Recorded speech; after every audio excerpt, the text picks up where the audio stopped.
The immense glass-walled conference suite of the Payne Tower glowed with the cold, sterile light of absolute power. For Debbie Kennedy, moving through the crowd in her standard-issue catering uniform, the air felt thick with millions of invisible transactions and suffocating expectations.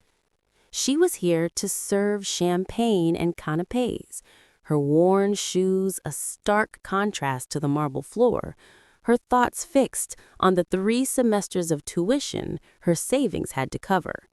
She had to stay invisible, but she needed this work.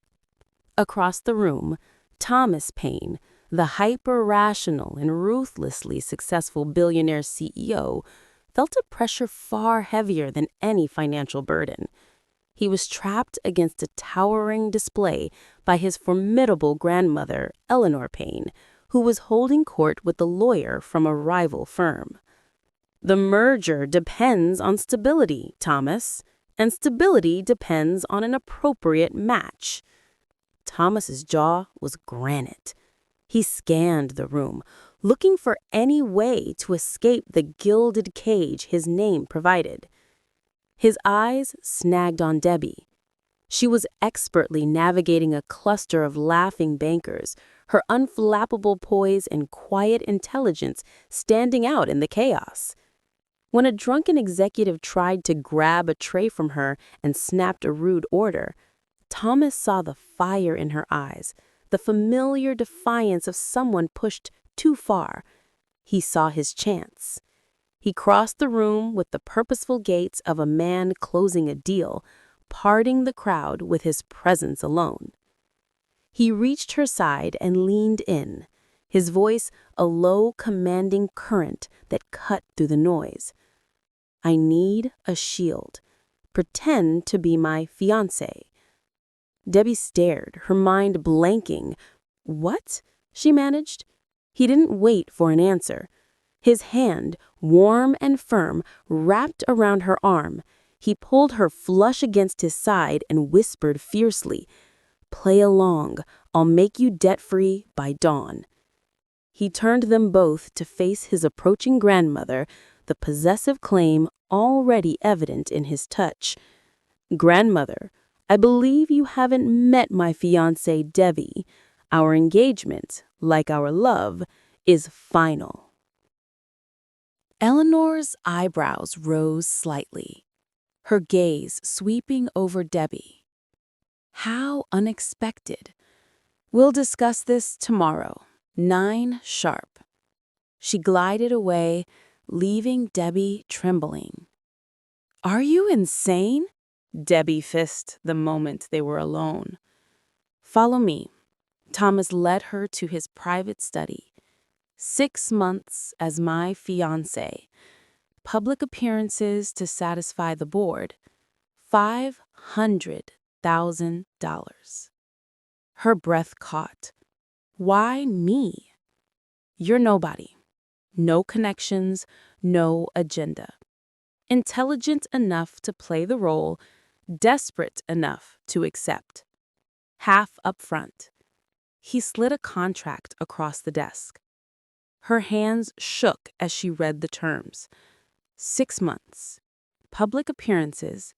Maintain the fiction.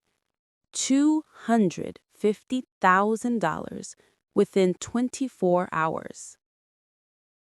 Then she reached the final page and froze. Section 12. Physical boundaries. No intimate physical contact beyond minimal public necessity. Violation results in termination and a $500,000 penalty. If you can't stand people who use contracts to control relationships, hit subscribe and type "Nobody deserves that." What happened next got worse. A no intimacy clause with a $1 million penalty? Debbie looked up, stunned. Thomas's face went cold. Non-negotiable. Physical intimacy creates emotional complications that destroy businesses. 5 years ago, my fiancé betrayed me. leaked insider information. Cost me $100 million. I won't risk it again. So, you trust no one? I trust contracts. Feelings are unpredictable. Chemistry is dangerous. This protects us both. Debbie needed the money desperately. Her family depended on it. If I sign, you're bound too. I won't touch you beyond photographs. But when they shook hands, electricity sparked between them, and Thomas quickly stepped back. "Don't forget this is fake," he said. But the heat in his eyes suggested forgetting would be inevitable. 3 days later, Debbie stood at the Metropolitan Gala in an emerald gown. Thomas met her at the entrance, devastating in his tuxedo. Remember, deeply in love, spring wedding, completely devoted. They entered with whispers. Eleanor approached immediately. "Your family isn't from our circles." "My parents taught me worth is measured by integrity, not bank accounts," Debbie replied steadily. Something like approval flickered in Eleanor's eyes. Perhaps Thomas didn't make a mistake. Welcome to the family. If you believe respect is earned by character, not inheritance, hit subscribe. People like Eleanor won't. Hear what she did next. Thomas pulled Debbie to the dance floor. In his arms, the no intimacy clause felt absurd. "Relax," he murmured. "I'm trying not to enjoy this and violate our contract." His thumb traced her back. "This is performance, not intimacy." A photographer appeared. "A kiss for the camera." Thomas hesitated. The contract was absolute, but refusal would raise suspicion. He cupped her face and kissed her. Meant to be brief, it ignited into something desperate. When they broke apart, both were shaking. "For the cameras," Thomas said roughly. "Of course," but they both knew it was a lie. The kiss appeared everywhere by morning. Payne's CEO finally falls, and falls hard. At the board meeting, the oldest member, Harrison, attacked. Miss Kennedy's background raises concerns. Some might question if this is about money, not affection. Before Debbie could respond, Thomas's voice turned lethal. "Miss Kennedy has more integrity than half the socialites you'd prefer. Question her character again, and you'll be unemployed by close of business. She's consulting on our Meridian Gallery acquisition. She's not just my fiancée, she's an asset to this company. Are we clear?" Debbie stared at him, shocked. This wasn't in their contract. In the elevator, she grabbed his arm. "Why defend me like that?" Thomas's walls crumbled. "No one disrespects you. Contract or not, you're under my protection. That means something. We're not really engaged." "I know," but his eyes on her lips suggested he was forgetting. "Comment respect matters if you're Team Debbie. Now watch what happens when everything gets complicated." 2 weeks later, security threats forced Thomas into his penthouse. Because they were engaged, Debbie had to move in. "Temporary. A few weeks, you'll have your own space," Thomas promised. But maintaining distance proved impossible. Late one night, Thomas found Debbie surrounded by research books. "Still up?" "Thesis deadline. Coffee?" They talked until dawn about art and business. Thomas revealed he'd once wanted to study architecture before family obligations. Debbie confessed resenting wealthy patrons while needing them. "You hate needing the money," Thomas said quietly. "And you hate needing emotional connection while being terrified of it." The truth hung between them, dangerous. After that night, they shared breakfasts, discussed dreams, came home to each other. Then Debbie had a panic attack over her thesis defense. Thomas found her hyperventilating and pulled her into his arms without thinking, stroking her hair until she calmed. When they realized what they had done, holding each other, his hands in her hair, they both froze. "That was comfort, not intimacy," Thomas said, voice strained. Neither moved away. The tension became unbearable. Every touch felt electric. Every glance lasted too long. Then Thomas's ex-fiancée Miranda appeared at a corporate dinner. "Thomas, darling, and you must be the new acquisition. How refreshing. I didn't think you'd trust anyone after what I did.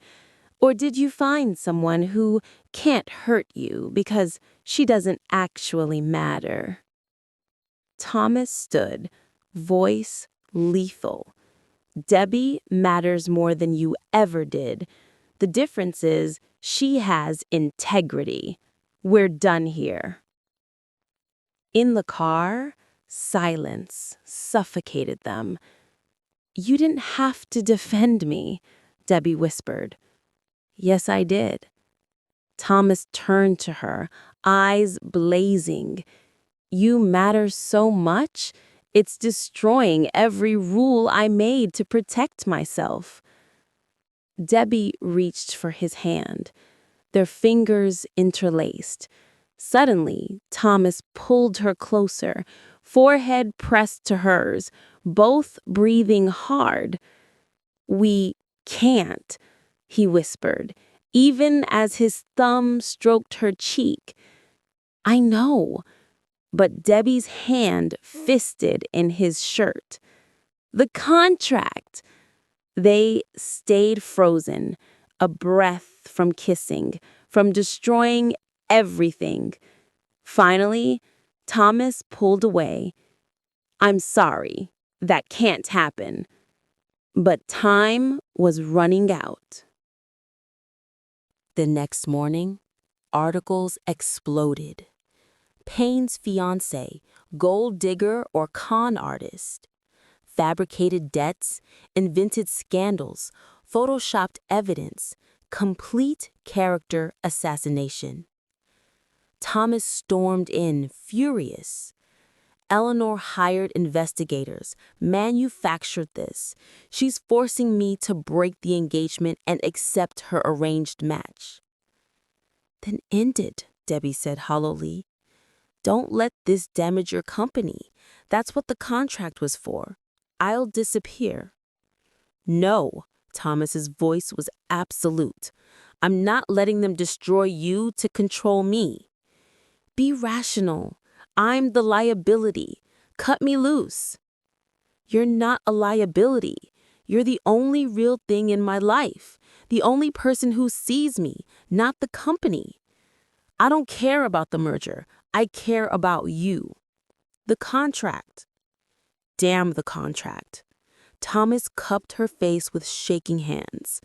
"I followed rules my entire life, but you reminded me what it feels like to be human. I love you, Debbie, and I'm done pretending." Thomas called an emergency press conference. "I'm addressing the fabricated allegations against my fiancé. These are lies designed to manipulate me into an arranged marriage. I've traced every source. This is corporate espionage."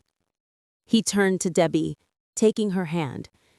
"Debbie Kennedy is the most honest, principled person I've met. She became my partner, my conscience, the woman I love, not because of any contract, but because she sees past the empire to the man underneath. The crowd erupted. Thomas silenced them. 6 months ago, I would have calculated cost-benefit. Today, I'm choosing genuine connection. The merger proceeds on my terms or not at all. My grandmother can accept my choice or find another CEO. I'm done treating my life like a transaction. He kissed Debbie, not for cameras, but because he couldn't not kiss her. The intimacy clause shattered along with every wall. That just cost you $500,000, Debbie whispered. Worth every penny. New contract. Lifetime commitment. Full emotional intimacy. No penalties for love. Terrible business decision. Best one I ever made. Eleanor appeared at Thomas's office days later. You destroyed a $5 billion merger for her. I restructured it on better terms. Hartwell agreed when I threatened to walk. I negotiated better from emotional strength, not fear. Eleanor studied them, then smiled. Your grandfather proposed at a bus stop. I was a secretary. Everyone said it would destroy him. They were wrong. Sometimes the best investments can't be calculated. Welcome to the family, Debbie.